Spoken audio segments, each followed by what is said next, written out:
તો વિદ્યાર્થી મિત્રો, આજે આપણે ગુજરાતનું સામાન્ય જ્ઞાન Gujarat GK with MCQ video number એટલે કે વિડીયો સિરીઝ આપણી 10 એટલે કે 10મા નંબરની સિરીઝને ચાલુ કરી રહ્યા છીએ. એના પહેલા 1 થી 9 મુકાય છે, એ પણ જોવું. ચેનલ પર નવા હોય તો જરૂરથી ચેનલને તમારે સબસ્ક્રાઇબ કરવાનું છે, બેલ આઇકન ઓન કરવાનું છે, લાઇક કરવાનું, શેર કરવાનું ભૂલવાનું નથી. શરૂ કરીએ આપણે પહેલા એમસીક્યુથી. બરાબર, પહેલો એમસીક્યુ છે કે બૃહદેશ્વર મંદિર કયા રાજ્યમાં આવેલું છે? ઓપ્શન આપેલા છે કર્ણાટક, મહારાષ્ટ્ર, ઓડિશા, તમિલનાડુ. રાઈટ આન્સર તમને ખબર હોય તો તમારે કમેન્ટ કરવાનો છે. આપણો આન્સર હશે તમિલનાડુ. બરાબર, હવે તમિલનાડુ વિશે પણ આપણે ઘણું બધું જાણવું જરૂરી છે. તો તમિલનાડુ છે એના વિશે પહેલો કે તમિલનાડુ એ દક્ષિણ ભારતીય રાજ્ય છે. બધાને ખબર, પણ દેશનું સૌથી મોટું ઔદ્યોગિક વિકસિત બીજું રાજ્ય છે. આની જે પાટનગર છે ચેન્નઈ છે, ભારતનું સૌથી મોટું એટલે ચોથું સૌથી મોટું શહેર છે. બીજું કે મુખ્યમંત્રી છે M.K. સ્ટાલિન છે, જે હમણાં ખાસ ચર્ચામાં છે હિન્દી ભાષીના લીધે, ભાષાના લીધે. અને કયું તે NEP કયું છે? NEP 2020 ને લાગુ નથી કરવા માટેનું રાજ્ય છે તમિલનાડુ, અને M.K. સ્ટાલિન એના ખૂબ વિરોધમાં છે કે NEP 2020 માટે. ગવર્નર છે ત્યાંના છે R.N. રવિ, એમની સાથે પણ ચર્ચામાં રહ્યા છે. શાસ્ત્રીય નૃત્ય કેટલા છે આપણે એ ખબર હોવી જોઈએ, 8. એમાંનું એક નૃત્ય છે ભરતનાટ્યમ, જે તમિલનાડુનું નૃત્ય છે. પછી જે ઓપ્શન બીજો છે ઓડિશા. ઓડિશા એ ગુજરાત અને ભારતના પૂર્વ કાંઠે વિસ્તારમાં સ્થિત છે. મુખ્યમંત્રી ત્યાંના મોહન ચરણ માંઝી છે. ગવર્નર હરિબાપુ કુંભમપતિ છે. પાટનગર એમનું ભુવનેશ્વર છે, અને કોણાર્ક સૂર્ય મંદિર ખૂબ પ્રસિદ્ધ છે. આ પૂછાયેલા પ્રશ્ન છે વર્ગ 3 ની અને વર્ગ 2 એકમાં પણ પૂછાઈ ચૂકેલો ખૂબ મહત્વનો પ્રશ્ન છે. કોણાર્ક સૂર્ય મંદિર ક્યાં છે? તો એ ઓડિશાની અંદર છે, અને એનું નૃત્ય છે ઓડિસી. નેક્સ્ટ વાત કરી લઈએ કે મહારાષ્ટ્ર દેશનું સૌથી વધુ ઔદ્યોગિક વિકસિત રાજ્ય છે, બીજો નંબરનું. એનું જે પાટનગર છે મુંબઈ કે બોમ્બે કહીએ છીએ. ભારતનું સૌથી મોટું શહેર છે. હમણાં એના મુખ્યમંત્રી છે એકનાથ શિંદે. હમણાં હાલમાં પરિવર્તન થઈ રહ્યા છે, NDA નો બનશે. હવે કોણ બનશે ખબર નથી, પણ એકનાથ શિંદેને હટાવીને બીજું. પણ એના ગવર્નર હમણાં હાલ છે ભગતસિંહ કોશિયારી છે. એનું લોકનૃત્ય છે કે લાવણી. બરાબર, કર્ણાટક, એની ભાષા છે મરાઠી. કર્ણાટક. મહારાષ્ટ્રને તો આપણે ખૂબ કહે કે પહેલા એ કઈ બૃહદ મુંબઈ તરીકે ઓળખાતું હતું, એમાંથી જ ભાગ થયો 1 મે 1960, અને ભાષા આધારિત શું થયું? આપણું ગુજરાત રાજ્યની રચના થઈ. કર્ણાટક દક્ષિણ ભારતીય રાજ્ય છે. મુખ્યમંત્રી સિદ્ધારમૈયા છે. ગવર્નર થાવરચંદ ગહલોત છે. પાટનગર એમનું બેંગ્લોર. બેંગ્લોરને આપણે શું સિલિકોન વેલી તરીકે પણ ઓળખીએ છીએ. તો આ ખૂબ એવી મહત્વની બાબત આપણને ચર્ચામાં હોય છે. જો મારે બોલવાની સ્પીડ વધુ હોય તો જરૂરથી એને ધીરું કરીને જોશો, અને ઓછી લાગે તો તમે 2x અથવા વધારે xમાં કરીને તમે જોઈ શકો છો. હવે નેક્સ્ટ MCQની વાત કરીએ તો ગુજરાતમાં માતૃ શ્રાદ્ધ કયા સ્થળે થાય છે?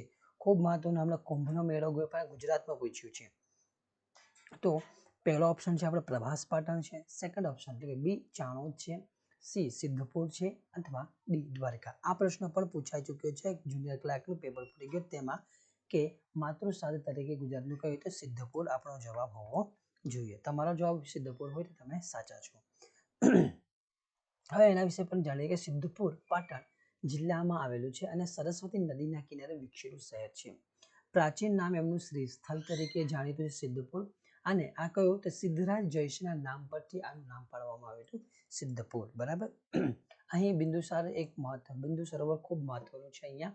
પછી તીર્થક્ષેત્રને વિકાસનું કામ. હવે આ એક મોસ્ટ IMP પ્રશ્ન પૂછાઈ શકે કે આ તીર્થક્ષેત્ર જેટલા બી છે કયા ગુજરાત સરકારના કયા યોજના અથવા કઈ રીતે કયા બોડી દ્વારા, તો એ ગુજરાત પવિત્ર ધામ વિકાસ બોર્ડ દ્વારા એને વિકાસ કરવામાં આવે છે. તો આ મહત્વનું છે. ત્યાર પછી જોઈએ કે પ્રભાસ પાટણ એ સોમનાથ પાટણ તરીકે પણ ઓળખીએ છીએ આપણે. સોમનાથ પાટણ તરીકે ઓળખીએ છીએ, અને ગીર સોમનાથ જિલ્લામાં આવેલું છે. હા, જે આવેલું છે ક્યાં? ગીર સોમનાથ જિલ્લામાં આવેલું છે. ઐતિહાસિક નામ જોઈએ તો એ દેવપાટણ કહેવામાં આવે છે, અને 12 જ્યોતિર્લિંગો એટલે ભારતમાં જે 12 જ્યોતિર્લિંગોમાં છે એક સોમનાથના મંદિરમાં જે એક જ્યોતિર્લિંગ છે એ.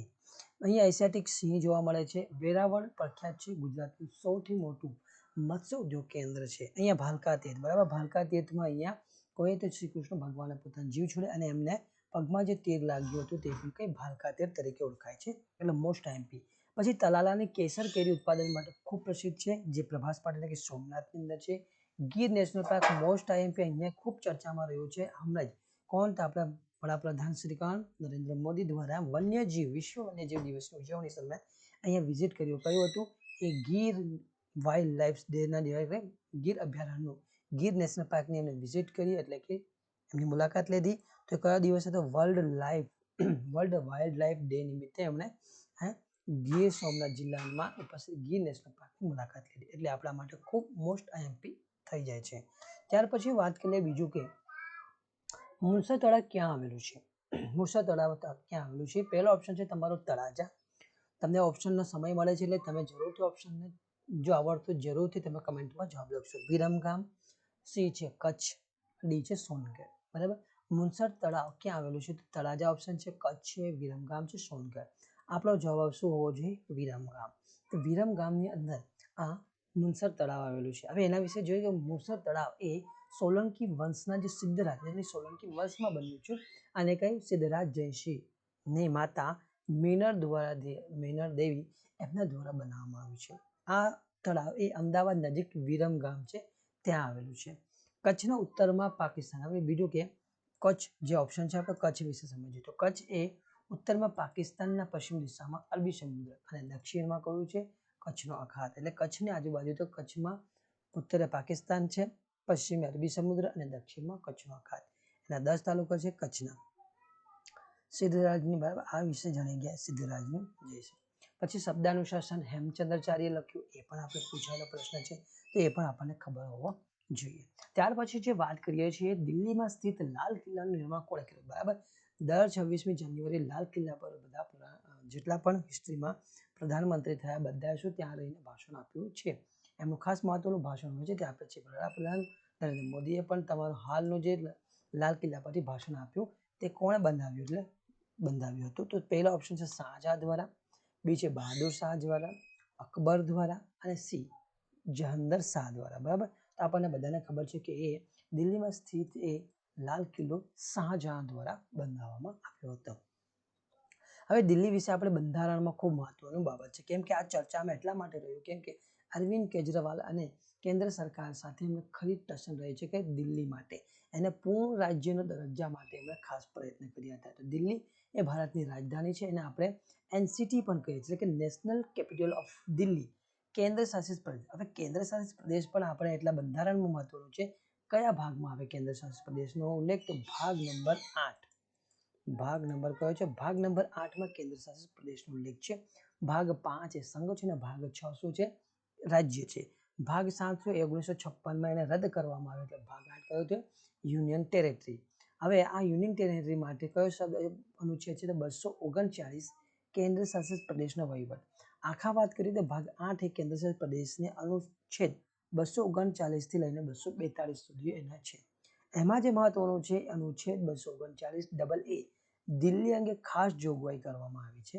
આ મોસ્ટ આઈએમપી આપણા માટે બને છે. જ્યારે દિલ્હીનું નામ આવે તો આ આપણને આર્ટિકલ એટલે કે અનુચ્છેદ યાદ હોવો જોઈએ. હવે આપણે નેક્સ્ટ ક્વેશ્ચનની વાત કરી લઈએ તો ગુજરાતમાં મંદિર બાંધવાની અને મૂર્તિઓ બનાવવાની કળા કયા સમુદાય દ્વારા સાચવવામાં આવી છે? ફરી એક વાત કહું છું, ગુજરાતમાં મંદિર બાંધવાની અને મૂર્તિઓ બનાવવાની કળા કયા સમુદાય દ્વારા હજુ પણ સાચવી રાખવામાં આવી છે? ઓપ્શન તમારો છે સોમપુરા, સેકન્ડ છે લખનવી, ત્રીજું સામપુરા અને ધોળાપુરા. બરાબર. આપણો ઓપ્શન છે સોમપુરા આપણો જવાબ છે કે આ સોમપુરા સંપ્રદાય જે સમુદાય છે એને ગુજરાતમાં જે મંદિર બાંધવાની અને મૂર્તિ બનાવવાની જે કળા છે એને આજ સુધી સાચવી રાખી છે. હવે નેક્સ્ટ ક્વેશ્ચન છે પોરબંદર ખાતે ગાંધીજીનું નિવાસસ્થાન કયા નામે જાણીતું હતું? એટલે કે જાણીતું છે. પોરબંદરમાં છે બરાબર. ગાંધીજીનો જન્મ પોરબંદરમાં થયો એ પણ આપણને યાદ. તમારો ઓપ્શન છે મોહન મંદિર કહીએ છીએ, બીજું છે મહાત્મા મંદિર કહીએ છીએ, ત્રીજું છે કીર્તિ મંદિર અને ચોથું શાંતિકુંજ. આ બંને ઓપ્શન અને જરૂર તમારે જવાબ કરવાનો છે. કમેન્ટ કરવાનું ભૂલશો નહીં. તમને જે પ્રશ્ન જવાબ આવે એ તમારે કમેન્ટ કરવાનો છે. પોરબંદર ખાતે જે ગાંધીજીનું નિવાસ સ્થાન છે એમને આપણે કહીએ છીએ કીર્તિ મંદિર. અને પૂછાયેલા પ્રશ્ન છે આ બધા જે મોટા ભાગે પૂછાયેલા પ્રશ્ન. કીર્તિ મંદિર.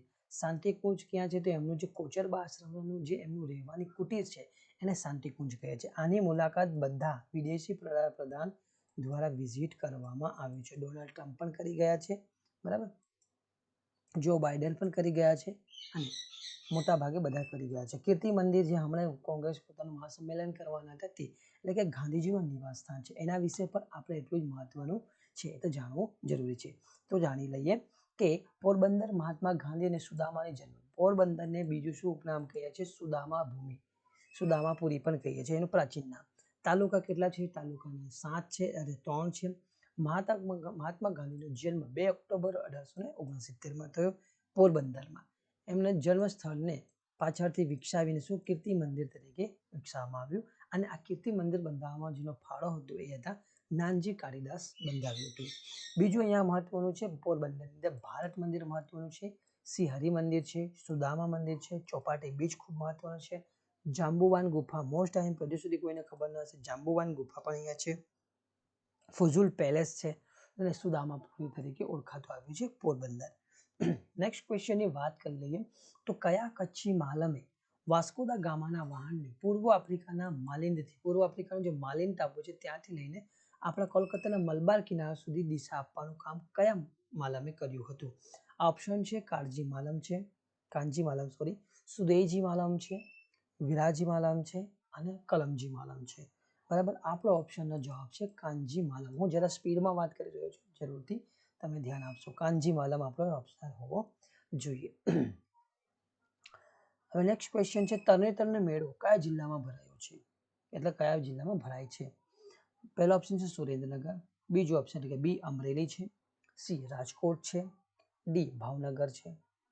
આપણો તરણેતરનો મેળો ક્યાં છે ભરાય છે? સુરેન્દ્રનગરની અંદર ભરાય છે, એટલે કે સુરેન્દ્રનગર આપણો આન્સર સાચો છે. હવે એના વિશે પણ થોડુંક જાણી લેવું જોઈએ. તરણેતરનો મેળો એ સુરેન્દ્રનગરમાં ભરાય છે પહેલી વાત.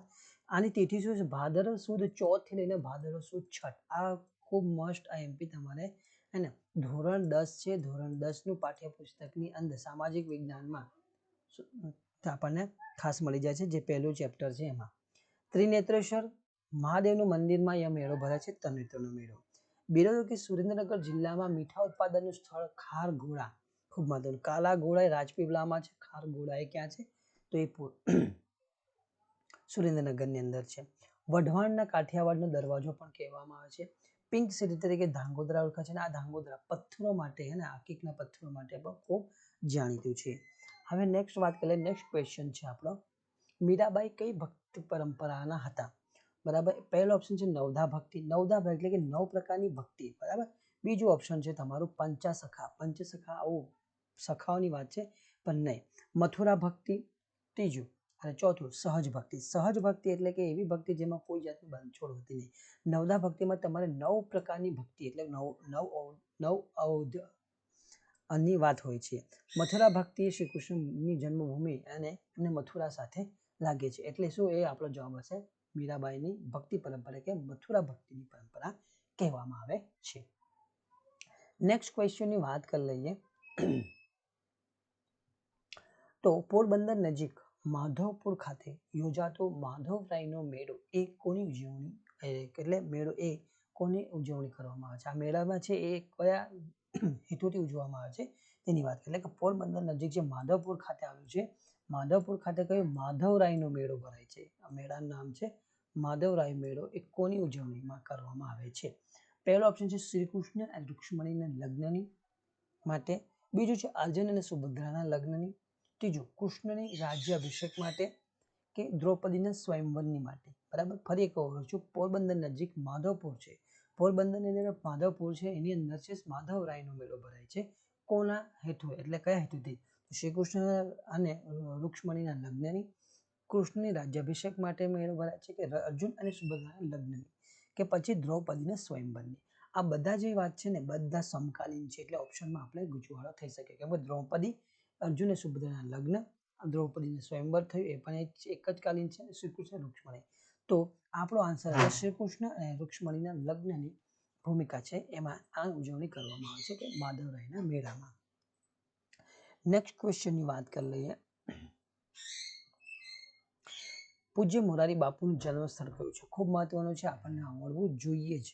તલગાજરડા, બીજું છે ભાવનગર, ત્રીજું છે બોટાદ અને ચોથું છે મહુવા. બરાબર, મોરારી બાપુ એટલા માટે કેમ કે ઘણી વખત એ પોતાના વ્યાખ્યાનથી ચર્ચામાં રહે છે અને ખૂબ પ્રસિદ્ધ છે, દરેક જગ્યાએ પ્રસિદ્ધ છે. તલ ગાજરડા એમનું જન્મભૂમિ કે જન્મસ્થળ છે, એ આપણને આવડવું જોઈએ. ત્યાર પછીની વાત કરીએ MCQ, વિતન ચિત્ર એટલે શું? આ મહત્વનું છે. વિતન ચિત્ર, જો તમને વિડીયો ગમી રહ્યો તો આપણે ભૂલવાનું નથી, સબસ્ક્રાઇબ કરવાની છે ચેનલને, બેલ આઇકોન ઓન કરવાનું છે, લાઈક કરવાનું, શેર કરવાનું છે, બરાબર. વિતન ચિત્ર એટલે શું? આ પૂછાયેલો પ્રશ્ન છે, જીપીએસસી 2017 ની અંદર પૂછાયેલો પ્રશ્ન છે. વિતન ચિત્ર એટલે શું? એ કપડા પરનું ચિત્ર છે. સેકન્ડ ઓપ્શન છે તમારું છત પરનું ચિત્રકામ છે. થર્ડ ઓપ્શન છે સિલ્ક કારીગરી. ચોથો છે વુડકટ, બરાબર. વુડકટ એક પ્રકારની કારીગરી છે ને સિલ્ક કારીગરી એ પણ અહીંયા સુરતનું જરીકામ ખૂબ પ્રખ્યાત છે. છત પરનું ચિત્રકામ અને કપડા પરનું ચિત્ર. તો આપણો આન્સર હોવો જોઈએ છત પરનું ચિત્રકામ. આ વિતન ચિત્ર એટલે કે છત પરનું ચિત્રકામ છે, બરાબર. નેક્સ્ટ વાત કરી લઈએ તો ધાંક ગુફા રાજકોટ જિલ્લાના કયા તાલુકામાં આવેલી છે? ધાંક ગુફા જેતપુર. સેકન્ડ ઓપ્શન છે તમારે ધોરાજી. ત્રીજો છે ઉપલેટા. ચોથો જસદણ, બરાબર. તો આપણો ઓપ્શન હોવો જોઈએ કે ઉપલેટા. ઉપલેટાની અંદર ધાંક ગુફા એ રાજકોટ જિલ્લાના ઉપલેટા તાલુકામાં આવેલું છે. હવે રાજકોટ વિશે બી જાણીએ કે રાજકોટ એ ભારતના પશ્ચિમ ભાગમાં આવેલો જિલ્લો છે. આ જે રાજકોટ છે આજી નદીના કિનારે વસેલું શહેર છે. ઐતિહાસિક સ્થળો આમાં જોઈએ તો કાબાનો ડેલો પૂછાયેલો પ્રશ્ન છે. આમાં ઘણા બધા પ્રશ્નો ભૂલ કરી હતી. કાબાનો ડેલો એ કોના લગતો છે? બધાએ ગાંધીજીનો લગતો એવું કહ્યું હતું. કાબાનો ડેલો, બરાબર. મહાત્મા ગાંધી મ્યુઝિયમ છે. 1610 ની અંદર 1610માં ઠાકોરજી વિભાજી જાડેજાએ આ રાજકોટ શહેરની સ્થાપના કરી હતી. જલારામ બાપુનું મંદિર વીરપુર પણ અહીંયા રાજકોટમાં આવેલું છે. ગુજરાતનું સૌથી મોટું હેમો ગઢવી નાટ્યગૃહ પણ એ ક્યાં રાજકોટમાં છે. ગુજરાતનું સૌથી મોટું જો નાટ્યગૃહ કયું છે તો એ હેમો ગઢવી નાટ્યગૃહ છે. તે પણ યાદ ક્યાં છે? રાજકોટની અંદર છે. હવે આપેલા વિકલ્પમાંથી મહાકવિ કાલિદાસે કયા નાટક લખ્યા છે? ઓપ્શન એ છે અભિજ્ઞાન શાકુંતલમ. સેકન્ડ છે તમારું માલવિક અગ્નિમિત્રમ. થર્ડ છે વિક્રમોર્વશીય. એ ભૂલ છે, બરાબર. ઉપરોક્ત ત્રણેય સાચા, બરાબર. તો ઉપરોક્ત આપેલા વિકલ્પમાંથી મહાકવિ કાલિદાસની કૃતિ પૂછાઈ ચૂકી છે. શૂન્યનું સર્જન કર બ્રહ્મગુપ્ત, બરાબર. આર્યભટ્ટ, એવું પણ ઘણા ઓપ્શન છે, બરાબર. અભિજ્ઞાન શાકુંતલમ, વિક્રમોર્વશીયમ અને માલવિક અગ્નિમિત્રમ આ ત્રણેય કૃતિ એ કોની છે? મહાકવિ કાલિદાસની છે. એક બીજી કૃતિ છે રઘુવંશમ, ખાસ એ પૂછાઈ ચૂકેલ છે રઘુવંશમ. રઘુવંશમ એ કોની છે? મહાકવિ કાલિદાસ કૃતિ છે. પણ અહીંયા પૂછ્યું છે નાટક, એટલે ખાસ યાદ રાખજો જે નાટકના કૃતિ એટલે કે સાહિત્યના પ્રકાર પણ છે. અહીંયા આપણે પૂછ્યું છે નાટક અને આ ત્રણ નાટક છે. અભિજ્ઞાન શાકુંતલમ, વિક્રમોર્વશીયમ, માલવિક અગ્નિમિત્રમ આ ત્રણેય નાટકો છે. એમની બીજી કૃતિ છે જે આખ્યાન છે અને મહાનવલકથાઓ પણ છે. હવે વાત કરીએ નેક્સ્ટ, હાલી નૃત્ય કઈ આદિજાતિ લોકનૃત્ય છે? 2017 જીપીએસસીમાં પૂછાઈ ચૂકે છે. હાલી નૃત્ય એ કઈ આદિજાતિનું લોકનૃત્ય છે? ભીલ. સેકન્ડ છે પઢાર. થર્ડ છે દુબળા. ચોથું છે ચારણ, બરાબર. આ 4 ઓપ્શન છે તમારા માટે. હાલી નૃત્ય કઈ આદિજાતિનું લોકનૃત્ય ગણવામાં આવે છે? તો ભીલો માટે અલગ છે. ભીલ, પઢાર, ચારણ, આ ચારણ એક અહીંયાથી અલગ પડે છે કેમ કે આદિજાતિમાં આવે છે, પણ આ ભીલ, પઢાર અને દુબળા, બરાબર, મોટા ભાગે તમને એક વિસ્તારમાં જોવા મળતા હોય છે અથવા એની આજુબાજુના વિસ્તારમાં જોવા મળતા હોય છે. અને આપણો આન્સર હશે દુબળા. એટલે કે હાલી નૃત્ય એ આદિજાતિ લોકનૃત્ય આમનું છે, બરાબર. તો આ હતા આપણા અંતિમ જે MCQ હતો, બરાબર. તો જરૂરથી તમને મને એવું લાગે છે વિડીયો ગમ્યો હશે, કન્ટેન્ટ તમને ગમ્યો હશે તો તમારા ચેનલને સબસ્ક્રાઇબ કરવાનું છે, બેલ આઇકન ઓન કરવાની છે. વિડીયો ગમી ગયો હોય તો જરૂરથી લાઈક કરવાનું છે અને વધુમાં વધુ લોકો સુધી શેર કરો. એનાથી પહેલાં પણ આપણે એક રિક્વેસ્ટ કરીએ છીએ, 1 થી 9 જે સિરીઝ એક વિડીયો મૂક્યા છે એને બી તમે જરૂરથી જુઓ અને વધુ લોકો સુધી પહોંચાડો એવી આપણી નમ્ર અરજ રહેશે, જેથી કરીને આપણે મહેનત કોઈ એળે ન જાય અને આપણને ખુશી નવું કન્ટેન્ટ લઈને આવતા રહીશું. તો ત્યાં સુધી લઈએ રજા, ફરી મળીશું. જય હિન્દ, જય ભારત.